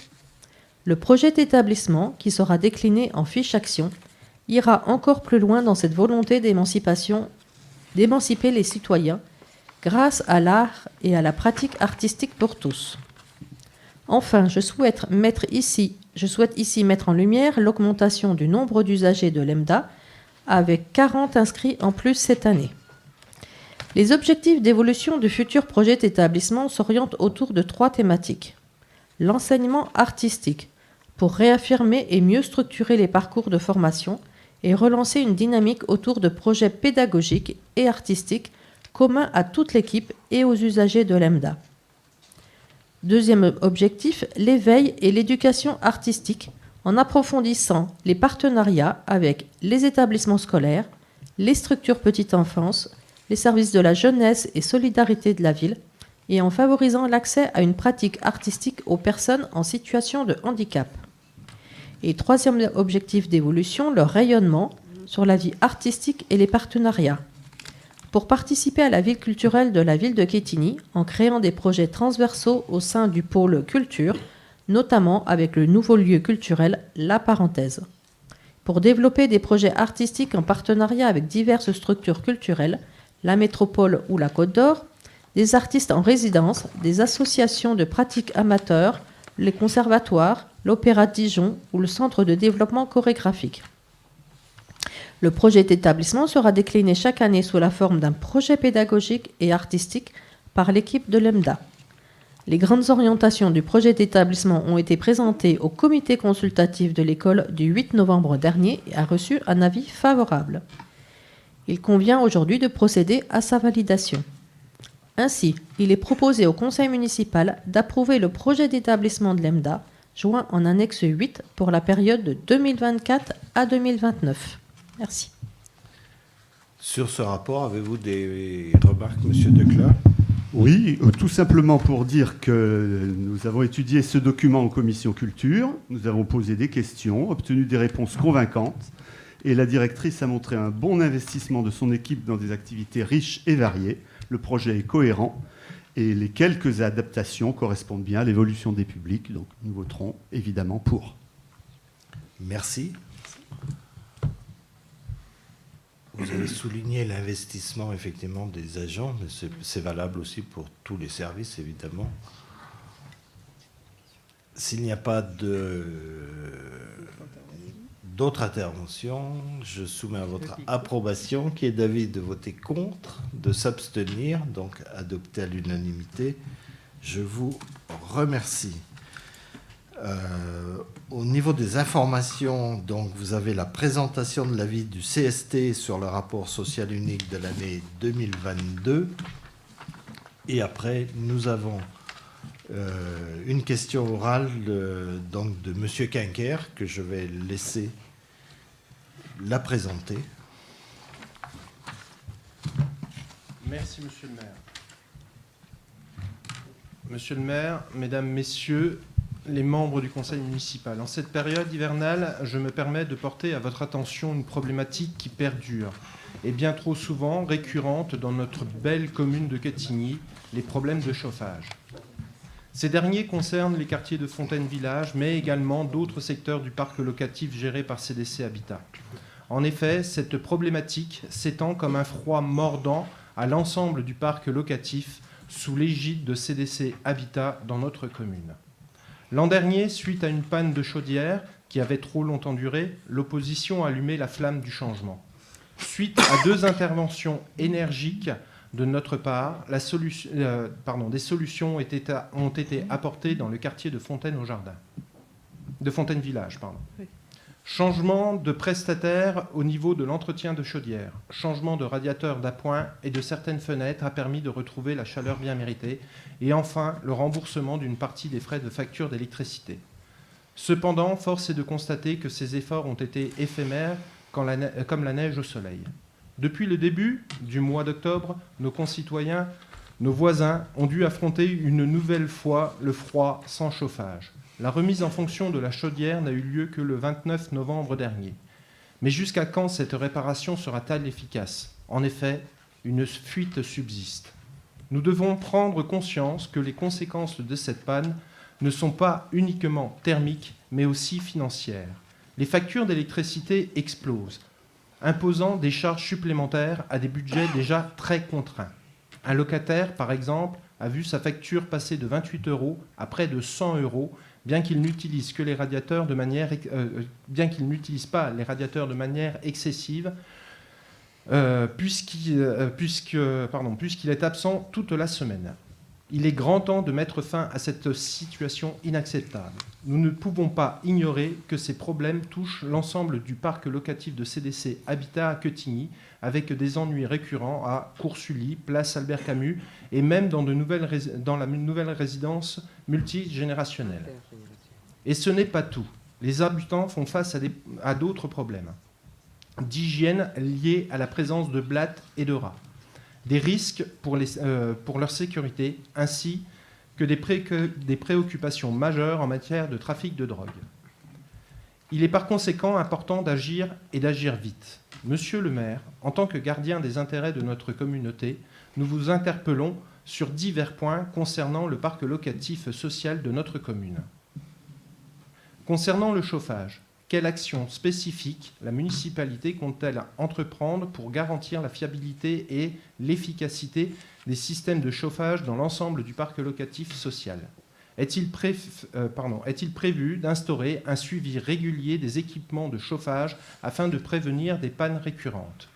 Comment la municipalité compte-t-elle collaborer avec les prestataires des services pour assurer un entretien adéquat des installations de chauffage ? Concernant la sécurité, quelles mesures de sécurité spécifiques seront mises en place pour résoudre les problèmes signalés tels que le trafic de drogue et d'autres préoccupations sécuritaires dans le parc locatif social ? Existe-t-il des plans pour renforcer la coopération entre la municipalité, les forces de l'ordre, les résidents, afin de garantir un environnement sûr et serein ?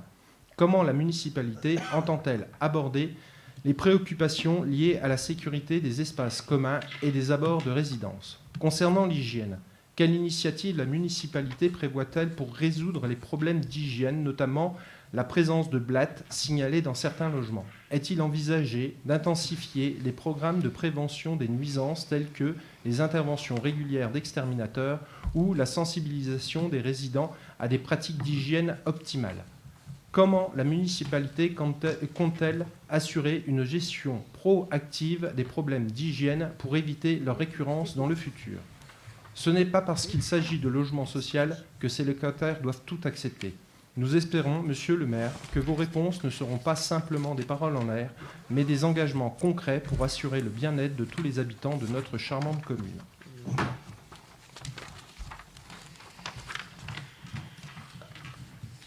Monsieur Quinquer, chaleur citoyenne, pas de froid aux yeux. C'était le titre et l'intitulé de votre question orale. Chaleur citoyenne, pas de froid aux yeux. Bon, on n'est pas des proches qui veut. Force est de constater que vous n'avez pas froid aux yeux pour faire des jeux de mots douteux en surfant sur des faits non avérés à des fins politiciennes. Force est également de constater que si vous n'avez pas toujours la limite, si vous ne savez pas toujours la limite dans l'action publique de ce qui relève du secteur privé, eh bien, constat est que vous n'êtes pas encore prêt à prendre la responsabilité de la commune de Quetigny. Dois-je encore vous expliquer que les logements à loyer modéré de notre commune ne relèvent pas d'un parc locatif appartenant à notre municipalité ? Dois-je vous rappeler ce qu'est le droit de propriété et qu'en vertu de ce droit, contenu dans notre Constitution, il n'appartient pas à la puissance publique de procéder à des travaux, des réparations ou des contrôles au sein des propriétés privées telles que des logements sociaux appartenant au bailleur CDC Habitat. Je pourrais m'arrêter là dans ma réponse, Monsieur Quinquer, et vous laisser réfléchir à la manière dont vous posez votre question, laissant entendre qu'il est de la compétence de la municipalité d'assurer une gestion du chauffage dans le parc locatif.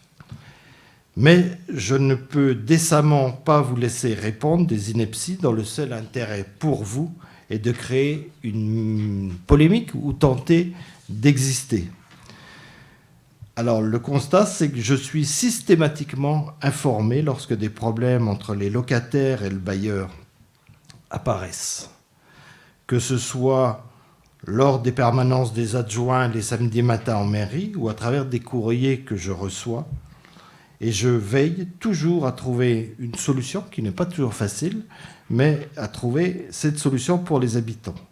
Cela passe premièrement par des relations directes avec la directrice de l'agence CDC Habitat, que je ne manque pas de saisir et de lui faire part des problématiques rencontrées par ses locataires.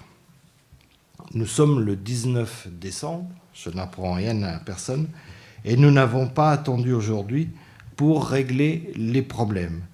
C'est tous les jours que nous sommes mobilisés. Je salue la mobilisation de Catherine Gauzy sur ce dossier. La résidence intergénérationnelle, par exemple, est un bâtiment qui est récent, c'est le plus récent, et qui pose beaucoup de problèmes à CDC Habitat. Beaucoup de malfaçons, d'une conception qui n'est pas digne. Et je vous rappelle que nous avons fait le choix de confier à un autre promoteur, et c'est ICAD qui a accepté, de construire les 2 copropriétés, évitant ainsi toutes les malfaçons que l'on peut retrouver dans la résidence intergénérationnelle. J'étais appelé un dimanche matin, il y avait 10 cm d'eau dans plusieurs appartements. C'était il y a déjà quelques mois, mais c'est aussi une réalité. Cette résidence intergénérationnelle pose effectivement beaucoup de problèmes à CDC Habitat. Alors il y a la garantie décennale, bien sûr, mais ce n'est pas suffisant. Beaucoup d'habitants de cette résidence, effectivement, vivent aujourd'hui dans un inconfort parce que il y a eu des problèmes de chauffage, des problèmes de fuite, d'humidité, de ventilation. On a des murs qui sont effectivement moisis et c'est très pénalisant, bien sûr, pour les habitants. Alors, bien sûr que nous ne restons pas les bras croisés, nous continuons. Mais en premier lieu, c'est CDC Habitat qui doit intervenir auprès de Territoires et Développement, qui était le constructeur. Pour autant, nous ne laissons pas, évidemment, les habitants dans cette situation. Nous sommes évidemment à leur côté. Et nous l'étions déjà en novembre 2021, et non l'année dernière, comme vous le stipulez dans votre courrier, lorsqu'une panne de chauffage était intervenue dans le quartier de Fontaine-Village. Et la municipalité, ce n'est pas votre intervention, Monsieur Quinquer. Vous essayez de récupérer, mais souvent, je comprends que vous n'ayez pas un rôle facile, mais pour autant, c'est la municipalité qui avait organisé, c'était à Mendes France, vous vous rappelez comme nous, et une conciliation entre les locataires et le bailleur social qui avait permis d'aboutir à la résolution de problèmes et à plusieurs engagements de la part de CDC Habitat, comme l'augmentation de la température basse sol à 19 degrés. C'était aussi le remplacement des radiateurs, où dans certains appartements, d'ailleurs, il n'y avait plus de radiateurs, puisqu'avec le temps, les habitants l'avaient démonté. C'est aussi une remise commerciale sur les charges de chauffage. Ces engagements, et nous l'avons vérifié, ont été tenus par le bailleur. S'agissant du changement de prestataire dont vous revendiquez aussi la paternité, je suis navré de vous informer que cela n'est pas dû à vos gesticulations. En effet, le contrat qui liait CDC Habitat à son prestataire chauffagiste arrivait en fin de contrat, donc le 30 juin. C'est à présent la société IDEX qui entretient le réseau sur cette résidence depuis le 1er juillet. Cette année, le chauffage a été allumé en octobre dans le parc locatif social. Et je le dis et je le redis, depuis septembre, nous étions particulièrement mobilisés parce que nous avions aussi cette crainte de retrouver. Nous savons que nous avons un réseau de chauffage qui aujourd'hui est vieillissant. Et c'est toujours une appréhension, effectivement, quand on arrive à la période de chauffe. Et là, une fuite et une panne ont été rapidement détectées par le bailleur et d'ores et déjà réparées. Une seconde fuite dans une canalisation enterrée a également été identifiée. Elle est en cours de localisation, parce que c'est toute la difficulté de localiser cette fuite pour procéder, bien sûr, à une réparation. Des relevés de température dans les logements ont été effectués dans toutes les résidences depuis le mi-octobre et signés en présence des locataires, ce qui veut validation. Ces relevés font tous apparaître des températures comprises entre 19 et 22 degrés et demi. Nous savons pour autant qu'il y a quelques contestations de la part d'habitants. Et Catherine Gauzy, je l'ai dit, elle est mobilisée, et elle est mobilisée avec les habitants et elle ira avec eux pour voir et refaire un nouveau contrôle de façon à ce que ces relevés de température soient indiscutables. Concernant les problèmes de nuisibles, j'ai effectivement été saisi par plusieurs locataires de cette problématique. C'était en octobre, en novembre, et à chaque fois, évidemment, j'ai interpellé le bailleur qui a fait intervenir des prestataires. Et vous le savez, pour ces actions, il est souvent nécessaire de procéder à plusieurs passages, notamment lorsque certains locataires de l'immeuble n'ouvrent pas leurs portes. Les médiateurs de la MPDM sont d'ailleurs intervenus afin de sensibiliser certains locataires qui n'ouvraient pas les portes. Et nous savons que lorsqu'un appartement n'est pas traité dans la colonne, c'est comme si nous n'avions rien fait, il faut recommencer. Et c'est une situation effectivement très difficile, et on ne peut que le reconnaître pour les habitants. Et la ville a d'ailleurs mis à disposition des locataires la salle des hypnotes, c'était il n'y a pas très longtemps, afin que ces derniers puissent s'y réfugier pendant le temps de la fumigation. Enfin, concernant la sécurité et plus largement la tranquillité publique, vous n'êtes pas sans savoir que nous travaillons en étroite collaboration avec la gendarmerie.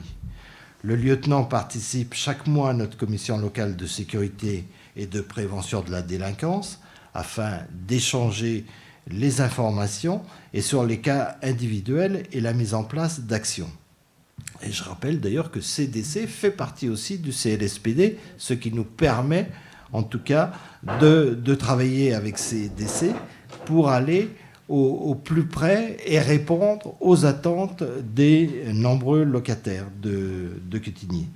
Ces derniers temps, les interventions en pied d'immeuble et dans les caves avec l'aide de chiens renifleurs se sont intensifiées. Du côté des actions relevant de la compétence et de la collectivité, nous avons installé 4 nouvelles caméras de vidéo aux abords de la rue Ronde. De plus, nous faisons régulièrement intervenir les médiateurs et les éducateurs de la MPDM. Et depuis cet automne, la ville a investi un appartement aux 7 rue Ronde pour y développer des services publics de proximité pour les habitants du quartier, mais pas que, et ainsi de ne pas laisser la délinquance s'établir dans les espaces communs. Ce qui n'est pas facile, mais en tout cas, c'est un travail au quotidien. Des cours de français langue étrangère, une permanence d'un écrivain public, des cafés seniors s'y tiennent régulièrement. D'autres actions de prévention et de sensibilisation sont en préparation. Nous espérons également, en partenariat avec les associations du territoire, accentuer les animations et activités en pied d'immeuble afin d'assurer une présence et des temps de convivialité pour les habitants. Nous savons bien que si nous laissons le territoire, évidemment, il est pris. Donc, il faut l'occuper. C'est ce que nous allons continuer de faire. Je crois, d'ailleurs, M. Quinquer, que finalement, vous êtes le meilleur promoteur pour nos actions, puisque vous nous donnez l'occasion de les détailler. et de présenter les mesures que nous mettons, que nous allons continuer de mettre en œuvre pour nos concitoyens.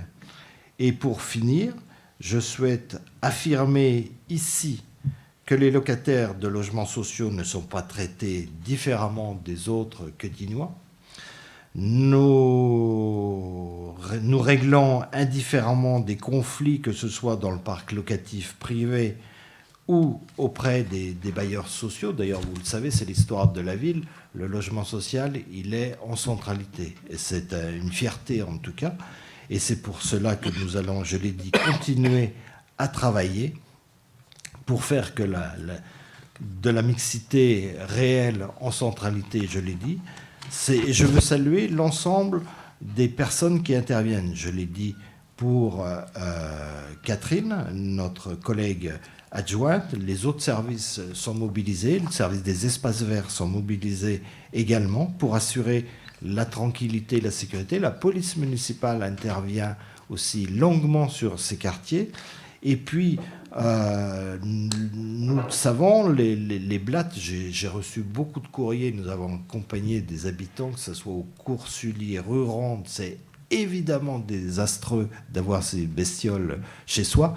Pour autant, et je veux le dire, ça ne représente pas la majorité du parc social, heureusement. Mais néanmoins, quand il y a des situations de ce type, évidemment qu'il faut les traiter. La dératisation, par exemple, nous le faisons, mais depuis des années, en coordination avec le bailleur, puisque nous savons bien que si nous gérons que les espaces publics sans faire les espaces du bailleur, la population des rats continue. Donc, vous le voyez, c'est une collaboration permanente qui n'est pas toujours à l'échelle de temps pour les habitants compréhensible, parce qu'il y a des réponses comme le chauffage. Nous savons aussi, et vous le savez, que la réponse, lorsque la solution technique a été analysée, il faut la mettre en œuvre. Et ça prend un peu de temps, surtout quand dans des périodes comme celle-là, il fait très froid dehors et qu'il fait très froid dedans, avec des enfants ou des personnes âgées ou des personnes à mobilité réduite. C'est effectivement difficile à vivre. C'est ce travail-là que nous faisons et que nous engageons en tout cas de continuer. Nous n'avons pas baissé les bras et nous ne baisserons surtout pas les bras. Voilà, c'est ma réponse à votre question écrite. Monsieur Quinquer. Je serai beaucoup plus respectueux. Alors, il y a eu 2 interventions, dont une commune avec nos voisins, justement, juste avant, qui est cette réunion qu'on avait convenue les 3 ensemble. Et je serai donc oui, effectivement, plus respectueux dans ma réponse. Monsieur le maire, en tant que maire, vous êtes investi d'une responsabilité fondamentale envers le bien-être de nos administrés, et cela inclut de garantir des conditions de vie décentes et saines.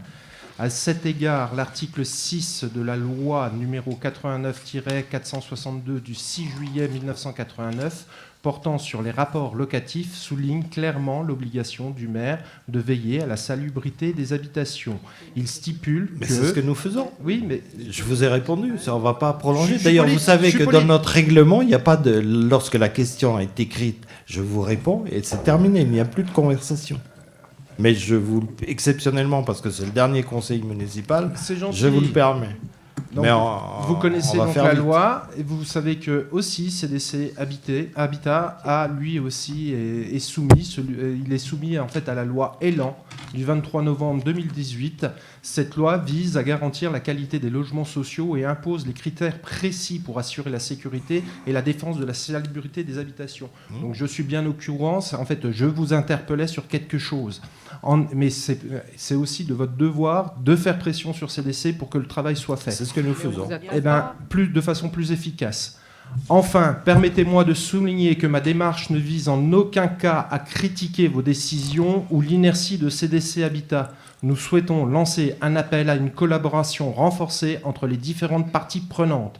Travaillons ensemble pour identifier les éventuels problèmes, trouver des solutions et garantir ainsi un environnement de vie optimal à nos administrés. En conclusion, vos réactions sont un peu trop excessives. Donc, vous voyez, vous êtes tellement prévisible que je l'avais déjà écrit. Se sentir interpellé comme vous l'avez été cache forcément un manque de sérénité de votre part sur ce point. Alors là, pas du tout, d'autant plus que je vous répondrai une fois de plus, c'est à CDC de trouver les solutions. Et nous accompagnons les habitants. Et ce Monsieur qui- Decla a demandé la parole. Ah bah, Oui. très bien. Allô. Oui.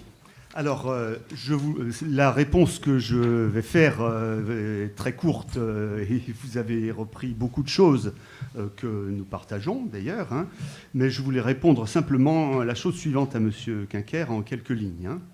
Votre question, Monsieur Quinquer, met en exergue une belle métaphore. L'opposition a allumé la flamme du changement. Certes, nous y étions et nous sommes pas mal démenés, en particulier à Fontaine-Village il y a 2 ans, avant que cette réunion dont nous parlions à l'instant se tienne. Nous confirmons que des problèmes de chauffage existent aujourd'hui, mais tout le monde en convient, y compris récemment construit. Nous avons établi des contacts avec des habitants de l'immeuble intergénérationnel, par exemple. Mais nous nous étonnerons toujours du fait que M. Quinquer, pour parler du problème bien réel du chauffage, trouve le moyen de caser, en l'instrumentalisant, son sujet de prédilection, la sécurité, dont le rapport avec le thème prêté n'est pas évident. Merci, monsieur Decla. Eh oui, ça chauffe pas encore dans nos quartiers, Monsieur Quinquer. Alors, c'est quand l'alliance officielle, là, le mariage entre vous? Ça peut faire. Bah, écoutez, on a Allez, eu aussi quelque je- chose de différent dans cette séance. Le conseil municipal est maintenant terminé Une seule et opposition, je vous invite à partager le verre de l'amitié. Je ne sais pas s'il faut dire comme ça. Enfin, vous le considérez comme ça? Ah, le point 18, là. Il y a Mati qui voulait dire ça. Majid. Non, mais pour le... Il n'y a plus de... On va vous donner la parole. C'est bien parce que c'est le dernier conseil municipal. Hein. Non, c'est juste pour le point 18, comme vous l'avez mis pour après, je croyais que vous allez en parler. C'était une petite demande au niveau du rapport social, si on pouvait à l'avenir, si tous les membres pouvaient l'avoir, quoi. Oui, Voilà. tout à fait. Il vous sera communiqué.